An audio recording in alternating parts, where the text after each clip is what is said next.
Hello everyone, good morning. और मैं हूँ आपकी साधना शुक्ला। जैसे आपने देखा होगा, वीडियो से ही आपको पता चल गया होगा, हम मांडू शहर गए हैं। तो हम लोग एमपी टूर पे हैं। आप मेरे वीडियोस को चाह चुके हैं तो प्लीज़ उनको भी लाइक करिएगा, मैं लिंक इसमें लगा दूँगी। और अब हम लोग पहुँचे हैं मांडू। मांडू बहुत ही सुंदर शहर है, अपनी वास्तुकला के लिए बहुत फेमस है। और ये हिमाचल की पहाड़ियों से 2000 फीट की ऊंचाई पर स्थित है। तो चलिए, सबसे पहले हम लोग गए थे काकड़ खो। काकड़ खो बहुत ही सुंदर जगह है। ये बारिश में और भी सुंदर लगती है, लेकिन हम लोग गए थे तब बारिश नहीं हो रही थी। और ये बहुत ही सुंदर है, आप ज़रूर जाइएगा। हम लोग गए तब बारिश नहीं थी, इसलिए नहीं दिख रहा था, वरना ये जितना भी आपको दिख रहा है ये खाई जैसा, इसीलिए इसको खो बोलते हैं, क्योंकि ये पूरा खाई जैसा है, बहुत ही गहराई का पता नहीं है तो आपको। और इसमें बहुत सारे झरने बनते हैं, जब बारिश होती है तो बहुत हज़ारों झरने बनते हैं, इसलिए इसका नाम काकड़ खो है। और यहाँ पे पॉइंट्स बने हैं, आप यहाँ दूर से देखिए, एंजॉय करिए और आप ज़रूर जाइए।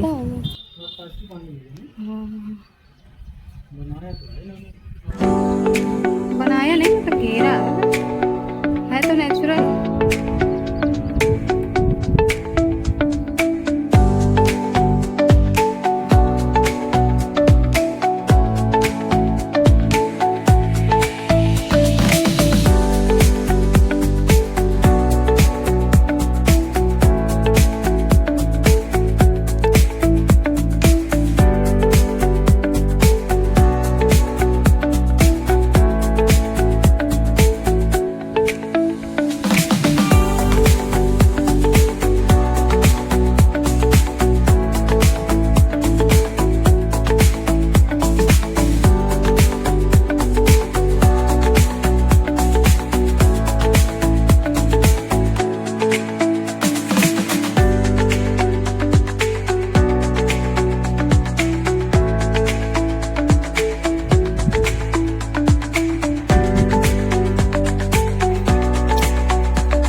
काकड़ को देखने के बाद हम लोग पहुंचे हैं जहाज महल में, जो कि बहुत ही सुंदर है। जहाज महल मांडू का सबसे प्रसिद्ध आकर्षक केंद्र है। ये बरसात में चारों तरफ से इसमें पानी भर जाता है, इसलिए, और बिल्कुल बीच में लगता है जैसे जहाज जैसा है और चारों तरफ से इसमें पानी भर जाता है। ये देखिए, इस साइड से भी भरता है।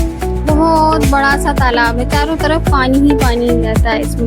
बारिश में ये बारिश नहीं हुई, इसलिए इसमें पानी नहीं है, इसलिए इसका नाम है जहाज महल। और बहुत ही सुंदर है। तो चलिए आपको भी दिखाते हैं जहाज।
सबसे पहले तो आपको मैं मांडू फोर्ट के बारे में जानकारी बता देता हूँ। क्या रूल्स थे, क्या नियम थे मांडू किले के। मांडू किला जो है सबसे पहले हिंदू शासक परमार राजपूतों के समय, राजा मालवापति मुंज के समय 8वीं शताब्दी में पहाड़ को काट के इस किले को डेवलप किया गया। मार्कंड ऋषि के द्वारा आबू पर्वत राजस्थान में हवन किया गया था, जिसमें 3 प्रजातियों के उत्पत्ति हुई, जिसमें को दिया गया बुंदेलखंड, गुज्जरों को दिया गया राजस्थान और मालवा का राजा है।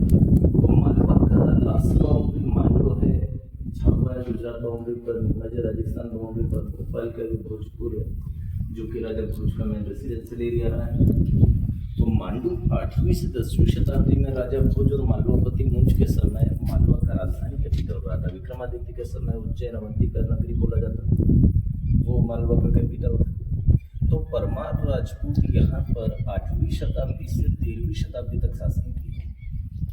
उसके बाद यहाँ पर 13वीं शताब्दी से 16वीं 17वीं शताब्दी तक यहाँ पर मुस्लिम शासक रहे, जो कि मुस्लिम शासकों में गौरी वंश के शासक रहे, खिलजी वंश के शासक रहे, पठान वंश का सबसे लास्ट राजा रहा बाज बहादुर, जो कि बाज बहादुर अकबर के दरबार में एक सेनापति था। बाज बहादुर का फादर सुजात खान वहाँ का एक सूबेदार था।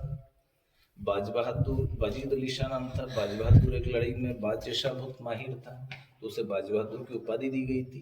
तो जब देश में अकबर का शासन काल रहा है, तो बाज बहादुर को 1555 में यहाँ का एक सूबेदार बना करके भेजा गया था। तो बाज बहादुर यहाँ पे आने के बाद अपने आप को यहाँ का राजा घोषित कर देता है, अकबर से विद्रोह कर लेता है। तो जैसे कि इतिहास में लिखा हुआ रानी रूपमती, इसलिए उसको हम लोग पढ़ के रानी रूपमती बोलते हैं।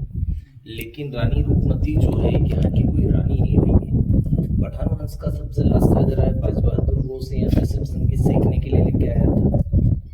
तो दोनों का सिर्फ लव स्टोरी या मैरिज वगैरह नहीं, दोनों का सिर्फ एक संगीत प्रेम रहा है। जो कि रानी रूपमती एक बहुत बढ़िया क्लासिकल सिंगर थी, जो कि राग मैग मल्हार, मालकोंस, भूप कल्याण, इस प्रकार से कई राग जानती थी। रानी रूपमती जब राग मैग मल्हार गाती थी, जिससे बारिश होने लगती थी, और बताते इतनी सुंदर थी कि जब वो कुछ खाती थी तो उसके कंठ से, उसके गले से दिखाई देता था।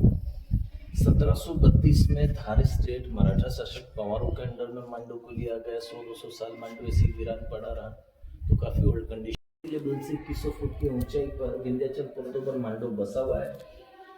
मांडो इसको इसलिए बोला जाता है क्योंकि बारिश टाइम में प्राकृतिक सौंदर्य, ग्रीनरी, क्लाउड वगैरह से इस प्रकार से सज जाता है जैसे कोई शादी का मंडप सजा हो। तो हिंदू शासक परमारों के समय मांडो का नाम मंडप दुर्ग मंडपाचल मांडोगढ़ रह चुका है। मुस्लिम राजा आने के बाद मांडो का नाम सादियाबाद रखवा दिया गया था। तो सादियाबाद उर्दू या फारसी लैंग्वेज में बोलते हैं। हिंदी में अपन आनंद की नगरी बोलते हैं, इंग्लिश में फॉरेनर बोलता है सिटी ऑफ जॉय मांडू, तो आनंद की नगरी मांडो है। तो इतना बड़ा जब 8वीं-10वीं शताब्दी में किला डेवलप किया गया, तो उस जमाने में पानी की कोई व्यवस्थाएं थी। उस जमाने में आर्टिफिशियल ऐसे 10-12 बड़े तालाब, 15 से 20 हजार रेन वाटर हार्वेस्टिंग टैंक, कुएं, बावड़ियां वगैरह जगह जगह देखने को मिलेगी आपको। ये सब आर्टिफिशियल बनाए गए थे, पूरा बारिश का पानी टैंकों में स्टोर करके इन्हें बालू, रेत, कोयला, चारा, चूना वगैरह मिला करके फिल्टर करके पीने के और अन्य यूजों में लिया जाता था। तो अभी हम लोग जो है रॉयल कॉम्प्लेक्स के अंदर खड़े हैं। अभी अपन ने सबसे फर्स्ट हवेली महल देखा म्यूजियम। जितनी भी शाही फैमिली रही उनके रहने का ही मैं रेसिडेंशियल एरिया रहा है। इस रॉयल कॉम्प्लेक्स का 2 किलोमीटर के दायरे में सब बाउंड्री वॉल बना था। बाकी का जो डिस्ट्रॉय हो गया, टूट गया है, जैसे दिख रहा है आगे तक बना हुआ। तो वो अभी जितना बचा है गवर्नमेंट SI के अंडर में है, जो पूरा केयर टेकिंग करके मेंटेन करके रख रखा है उन्होंने। तो सबसे पहले 8वीं शताब्दी में राजा मालवापति मुंज के द्वारा इस शाही परिसर को बनवाया गया था परमार राजपूतों के समय उनके शाही फैमिली के रहने के लिए। बाद ही में 1392 में मालवा का पहला गवर्नर, मांडू का सबसे पहला मुस्लिम शासक दिलावर खान गोरी रहा है। दिलावर खान गोरी ने इसे अपना रेसिडेंसी चुना। कई साल बिल्डिंग को उन्होंने अपने रहने के लिए अपना निवास चुना था। करीब 7 महीने के लिए दोनों इस बिल्डिंग के अंदर रुके थे। तो बिल्डिंग जो है ना, जैसे चारों जल के बीच में है, इसलिए उसको जल महल बोला जाता है। तो अब हम लोग चलेंगे आगे से, देखते हैं।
इस कछुए की डिजाइन है, एक ऊपर लोटस कमल के फूल की डिजाइन का। हिंदू वास्तुशास्त्र के हिसाब से कछुआ कमल को शुभ मानते हैं, तो हिंदू टाइम से स्विमिंग पूल बने। तो इनमें पानी लाने के लिए बैक साइड रिजर्वायर टैंक एक चड़स सिस्टम होता है, मोट भी बोलते हैं चड़स। तो चड़स जो होता है ना, चमड़े का झिल्ला और रस्सी, उसको ऐसा तालाब में डाला, पानी निकाला, बहुत बनाया, वो रहट होता है। तो चड़स ऐसा चमड़े का रस्सी बाल्टी जैसा होता है।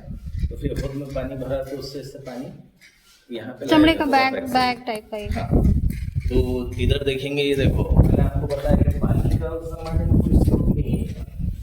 यहाँ पे सारा आर्टिफिशियल ये रेनवाटर हार्वेस्टिंग से हो जाता है।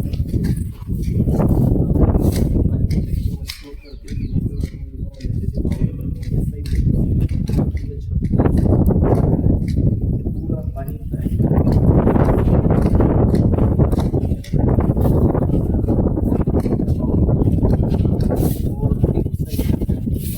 वो बहता हुआ पानी आ रहा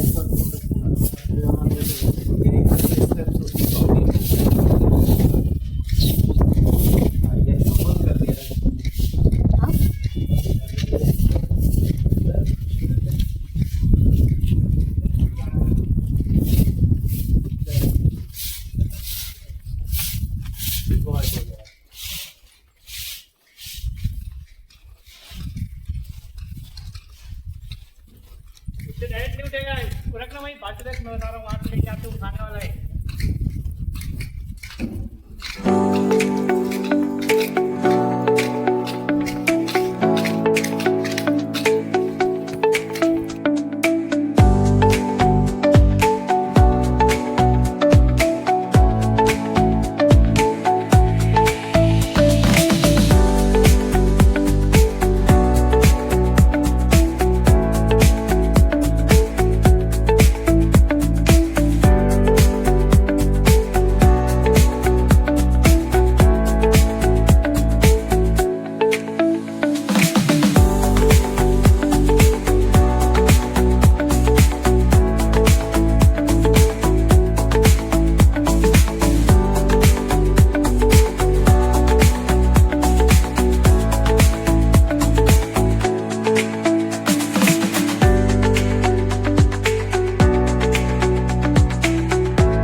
डूबा हो, हाँ, वैसा लगता है। जहाज में है ना।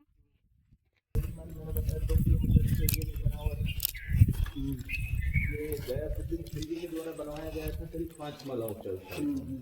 इसकी 15,000 बेगमों के रहने के लिए सभी तो रानियां नहीं थी जिनको महल बना के थे। तो इसके ऊपर का 3 टूट चुका है और 2 अभी जमीन के नीचे, चौथा वो दिख रहा है और एक इसके नीचे। तो जैसे रानियों को रहने के लिए जो पिलर दिख रहे हैं, ऐसे पर्दे लगाए जाते थे, एक पर्दा यहाँ पे, एक रूम इधर, एक इधर, ऐसे छोटे छोटे रूम्स बना के पूरा एरिया के अंदर हरम में रानियों को रखा जाता था। तो क्या है कि जैसे गयासुद्दीन खिलजी की 15,000 बेगम में इस हरम में रहा करती थी। तो ये जो बावड़ी है, चंपा बावड़ी इसे बोला जाता है, ये बावड़ी सुरक्षा दृष्टि को देखते हुए बनाया गया है। जो कि जैसे आपात स्थिति के समय में कोई राजा अटैक कर देता, रानियां बावड़ी में डाई लगाती, तैर कर दिशा वाइज जो गेट बने इसमें, सामने एक ईस्ट वेस्ट पूर्व पश्चिम में, एक अपने नीचे की तरफ एक सामने, 2 कंक्रीजन के लिए बंद कि जैसे जब कोई राजा अटैक करता, रानियां बावड़ी में डाई लगाती, इन गेटों से ऊपर जाके सीढ़ियां हैं, सीढ़ियों से जाने के बाद सबसे नीचे बेसमेंट है, जिसमें से इसे अंडरग्राउंड टनल से इंदौर, उज्जैन, महेश्वर, बाग गुफा, आसपास के फॉरेस्ट एरिया में दूसरे महलों पे रास्ते निकल जाते हैं, जिनसे रानियां सुरक्षित जाके निकल जाया करती थी। तो दूसरा राजा सोचता था कि रानी आत्महत्या करके मर चुकी है, नीचे वाली मंजिल खाली है, जो कि उस जमाने के प्राकृतिक एयर कंडीशनर रूम बने हुए हैं। गर्मियों के दिनों में रानियों के रहने के काम में आती थी और राजा महाराजाओं की गुप्त मीटिंगें भी होती थी अंदर में। बावड़ी जो है, पुराने लोग कहते हैं किंवदंतियों के हिसाब से कि बावड़ी चंपा फूल के डिजाइन की बनी है, तो चंपा बावड़ी इसको बोला जाता है। चंपा फूल होता है ना, मैग्नोलिया चंपा जैसा, और कई लोगों का मानना है चंपा के जो इसमें फूल डाले जाते थे उसकी स्मेल आती थी, उससे भी चंपा बावड़ी बोलते हैं। ये सारा सिस्टम देखेंगे, पूरा रेनबो का हार्वेस्टिंग सिस्टम है। यहाँ पे बारिश का ही पानी स्टोर है, बाकी कोई पानी का स्टोर नहीं है।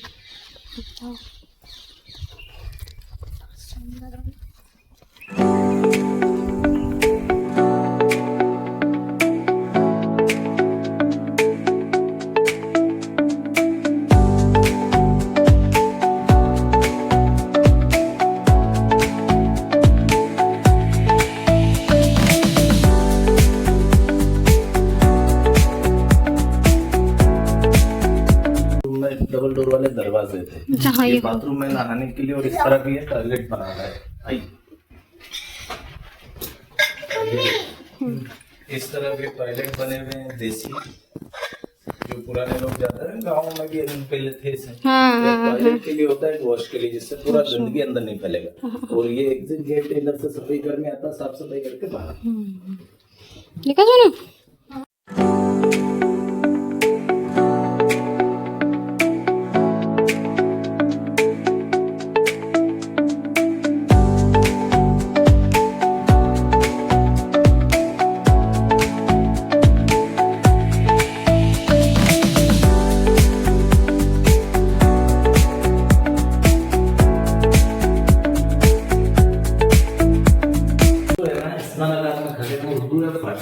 इसको हमाम बोला जाता है, टर्किश बात। आप देखें सामने दो पानी की टंकी बनी, जिसके अंदर एक में ठंडा एक में गर्म पानी स्टोर करके रखते थे। गर्म पानी यहाँ से नीचे लकड़ियां कोयले जलाकर ऊपर कुछ मिट्टी का बर्तन रख करके गर्म पानी किया जाता था।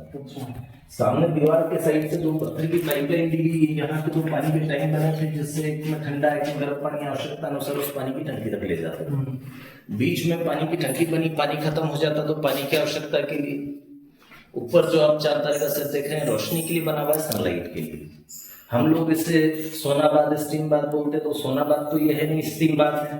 तो स्टीम बाथ के लिए दीवारों में छेद दिख रहे हैं, ये छोटे छोटे, इधर देखो आप, ये अंदर इस तरफ, ये यहाँ अंदर इधर। तो ये यहाँ से देखो ऐसी सीधी पाइपलाइन है। नीचे कॉपर की प्लेट से पानी का टैंक बना था, पानी जब बॉईल किया जाता था इन होल्सों से स्टीम अंदर आती थी। अच्छा। स्टीम को रोकने के लिए कॉटन के पर्दे का यूज किया जाता था, कपड़ा गीला होने के बाद हवा भी बाहर नहीं जाती, ऐसे स्टीम अंदर में लेकर के रानियों को स्टीम बाथ का स्नान कराया जाता था। भाप राजस्थान इसलिए इसको स्टीम बाथ भी बोलते हैं। दोनों साइड में बाथरूम बने, इसलिए इसको हमाम बोला जाता है, टर्किश बाथ। तो देख लीजिए अंदर की तरफ से,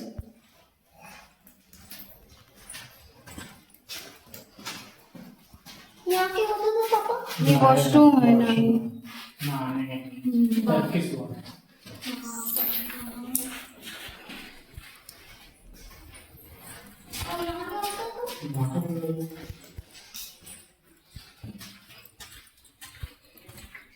इसके बीच में तो पानी भरा जाता था बेटा।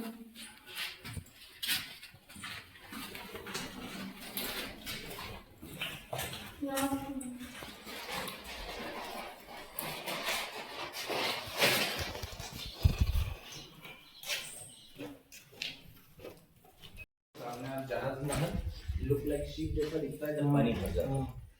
तो पूरा ऐसा जहाज की माफिक दिखेगा आपको, जैसे जुलाई में होगा ना, अच्छा पानी गिरने के बाद पूरा भर जाता है। फिर बहुत मेन सीजन होता है, अगले महीने से टूरिस्ट स्टार्ट हो जाएगा, बारिश से बहुत भीड़ रहता है, इतना पाँव रखने की जगह नहीं मिलती। तो अभी हम लोग जो है शाही महल पे खड़े हैं, रॉयल पैलेस।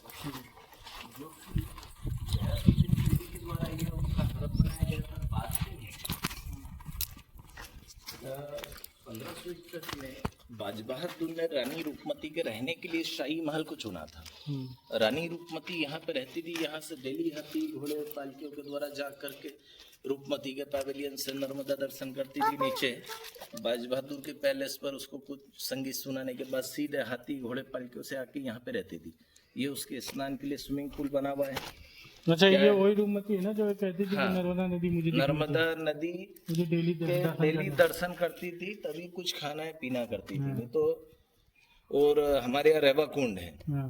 तो जैसे जब दर्शन नहीं होते थे, अभी तो वो दिखेगी नहीं वहां से नर्मदा जी, तो वो उसको जब ऐसे मौसम में दर्शन नहीं होते थे, तो रानी रूपमती नीचे रेवा कुंड के पूजा पाठ कर दर्शन कर कुछ खाती पीती थी। तो ये स्विमिंग पूल में पानी लाने के लिए चड़स सिस्टम, रहट सिस्टम द्वारा मुंज लेक का पानी यहाँ पे लाया जाता था। तो इस जगह को शाही महल बोलते हैं, रानी रूपमती का महल है, यहाँ पे वो रहती थी।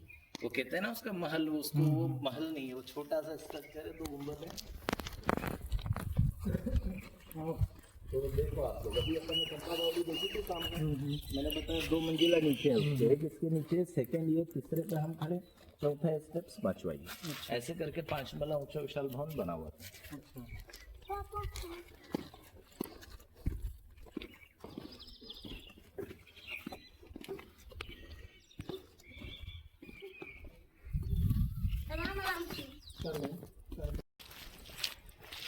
आप लोगों को अगर सभी देखना है कि यही देखना है?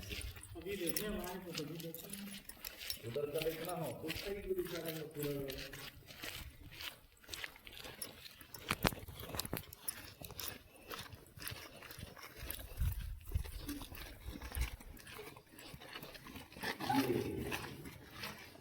ये सबसे अपन नीचे जो ऊपर से देखा था ना चंपा बावली, मैंने बताया था आपको कि आपात स्थिति के समय में कोई राजा अटैक करता तो दिशा वाइज 2 गेट बने, ईस्ट वेस्ट पूर्व पश्चिम, एक उस तरफ सामने की तरफ, एक यहाँ पे। तो जैसे कोई राजा अटैक करता, रानी अंदर घुस जाती, तैर कर इन सीढ़ियों से इधर आती, और इसके नीचे एक और बेसमेंट है जिसमें से रानियां सीधे फॉरेस्ट एरिया में निकल जाती है। अंडरग्राउंड टनल्स बने बिहार मार्ग, ये देखो ये सब उस जमाने के एयर कंडीशनर रूम से, उस जमाने के प्राकृतिक एयर कंडीशनर।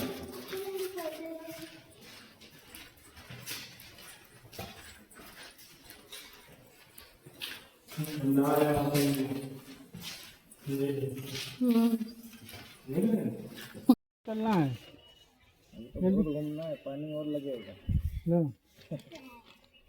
समझ रहे हैं। और ये है कपूर तालाब। कपूर तालाब जहाज महल के सामने ही है और बहुत ही बड़ा सा है। इसमें कहते हैं राजा अपनी रानियों के लिए कपूर और जड़ी बूटियाँ डलवा करके इसमें रानियाँ स्नान करती थी, और जो भी उनको रोग या बाल सफ़ेद वगैरह होते थे तो वो इसमें स्नान करके उनके बाल काले हो जाते थे। तो आप भी देखिए और इन्जॉय करिए। अगर आपको मेरा वीडियो पसंद आया हो तो प्लीज़ मेरे वीडियो को लाइक करिएगा, सब्सक्राइब करिएगा, कमेंट एंड शेयर ज़रूर करिएगा। प्लीज़ ज़्यादा से ज़्यादा देखिएगा और गाइड ज़रूर करिएगा। हमने गाइड किया था ताकि हमें आसानी से इसकी हिस्ट्री और कैसे हमें महल घूमना है, कहाँ पर क्या है, आसानी से पता चल सके। और गाइड भैया ने हम लोगों ने से लगभग 1500 रुपये लिए थे। उन्होंने पूरा जो मांडू की फ़ेमस जगह थी वो उन्होंने सारी दिखाई थी और सारी चीज़ें एक्सप्लोर करी, बहुत अच्छे से बताई और एक एक चीज़ बताई उन्होंने बहुत अच्छे से। तो आप प्लीज़ गाइड ज़रूर करिएगा, वरना ऐसे महलों को घूमने में बहुत समय लगता है और हिस्ट्री भी नहीं पता चलती है।